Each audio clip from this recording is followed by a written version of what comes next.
wabarakatuh. Kembali lagi di channel aku.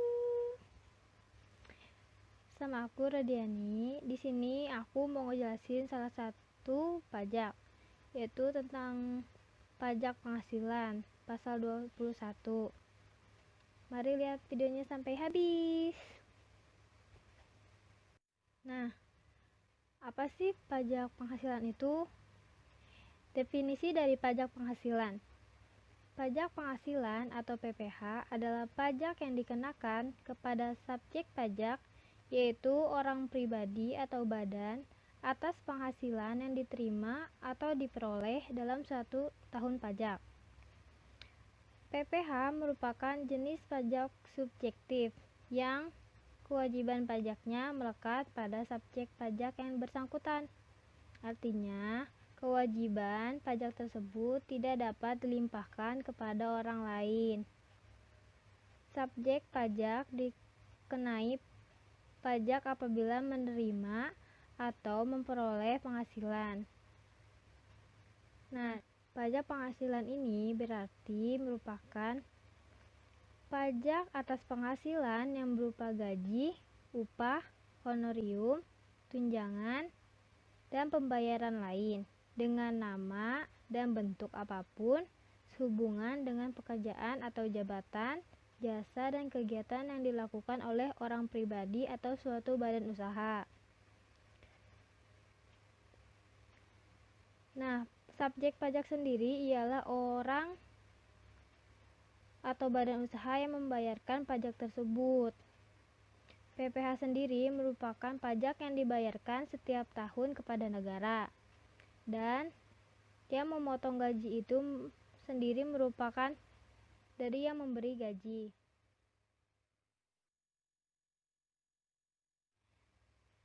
Nah, kemudian ada subjek dari pajak penghasilan pasal 21 sendiri, ialah merupakan orang pribadi, warisan yang belum terbagi, badan, dan bentuk usaha tetap yang dibagi menjadi dua, yaitu subjek pajak dalam negeri dan subjek pajak luar negeri. Nah, selanjutnya ada kategori dari subjek pajak menurut per 30 garing PJ garing 2015 pasal 3, yaitu kategorinya yang pertama pegawai atau karyawan, yang kedua penerima uang pesangon atau pensiunan atau uang manfaat pensiun, tunjangan hari tua atau jaminan hari tua, termasuk ahli waris juga merupakan wajib pajak PPh 21. Yang ketiga, bukan pegawai atau freelancer atau pekerja lepas yang memperoleh penghasilan sehubungan dengan pemberian jasa. Contohnya, tenaga ahli, misalnya pengacara dan akuntan, seniman, olahraga, penasihat, petugas dinas luar negeri, dan lain-lainnya. Kemudian yang keempat ada anggota Dewan Komisaris dan Dewan Pengawas yang tidak merangkap sebagai pegawai tetap di perusahaan yang sama. Kemudian yang kelima ada mantan pegawai. Yang keenam ada peserta kegiatan yang memperoleh penghasilan sehubungan dengan keikutsertaan dalam suatu kegiatan atau suatu acara yang diikutinya. Kemudian ada dasar hukum perhitungan dan pemotongan PPh yang berpacu pada yang pertama, Undang-Undang Nomor 36 Tahun 2008 tentang Pajak Penghasilan. Yang kedua, Peraturan Direktur Jenderal Pajak Nomor per 16 garing PJ garing 2016. Yang ketiga, ada Peraturan Menteri Keuangan Nomor 101 garing PMK Nomor 10 garing 2016 dan 102 PMK 10 garing 2016. Dan yang keempat, peraturan atau undang-undang lainnya yang memuat tentang pajak penghasilan. Selanjutnya ada komponen perhitungan PPh pasal 21. Yang A, penghasilan bruto. Apa sih penghasilan bruto itu? Penghasilan bruto adalah penghasilan rutin yang diterima oleh wajib pajak orang pribadi dalam waktu tertentu, meliputi gaji, pokok, dan tunjangan atau insentif atau tunjangan makan, tunjangan transportasi, dan semacamnya. Nah, selanjutnya ada penghasilan tidak rutin. Beberapa penghasilan yang masuk dalam kategori ini yaitu upah dalam bentuk bonus, THR, serta upah lembur. Yang kedua ada jaminan, tunjangan, dan iuran. Yang B-nya ada pengurangan penghasilan bruto.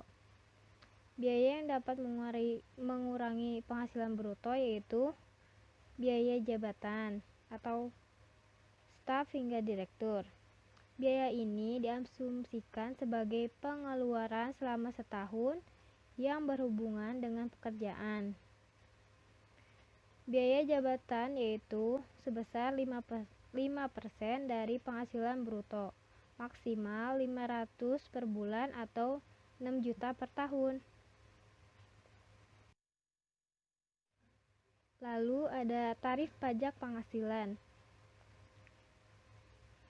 Nah, tarif pajak penghasilan ini merupakan acuan dari menghitung pajak penghasilan terutang pasal 21. Yang pertama, 0 sampai 50 juta dikenakan tarif 5%. Yang kedua, di atas 50 juta sampai dengan 250 juta maka akan dikenakan tarif terutang sebesar 15%. Yang ketiga, di atas 250 juta sampai dengan 500 juta akan dikenakan tarif 25%.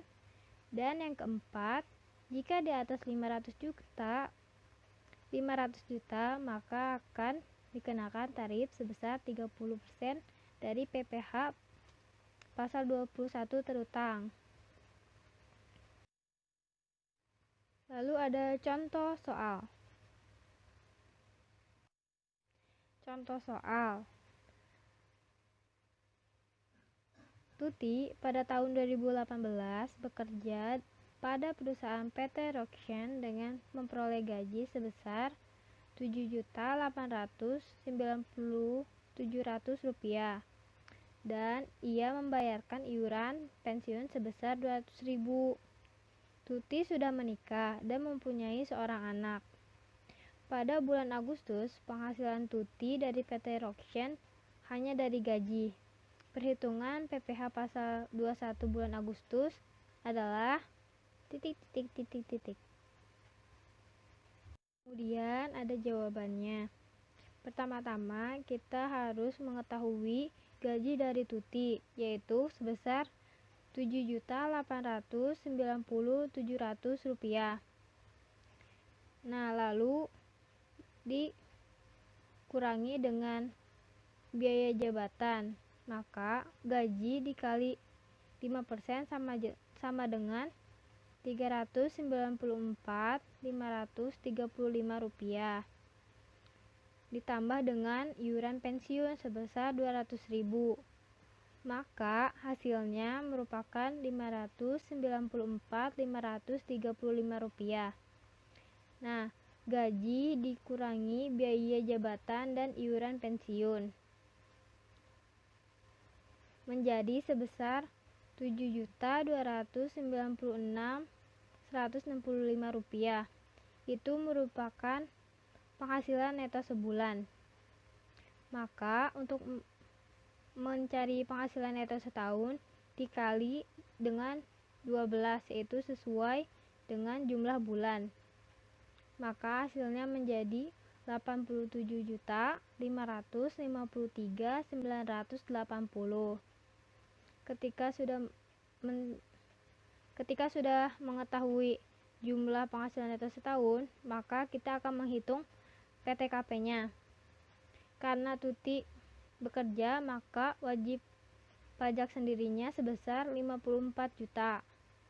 ditambah karena dia sudah menikah 4.500.000 dan ditambah dengan dia mempunyai seorang anak 4.500.000. Jadi jumlahnya 63 juta. Maka penghasilan neto yang setahun tadi dikurangi dengan PTKP setahun yang menghasilkan jumlah 24.553.980 merupakan penghasilan kena pajak setahun. Nah, kemudian kita hitung PPh pasal 21 terutangnya. Karena 24 juta ini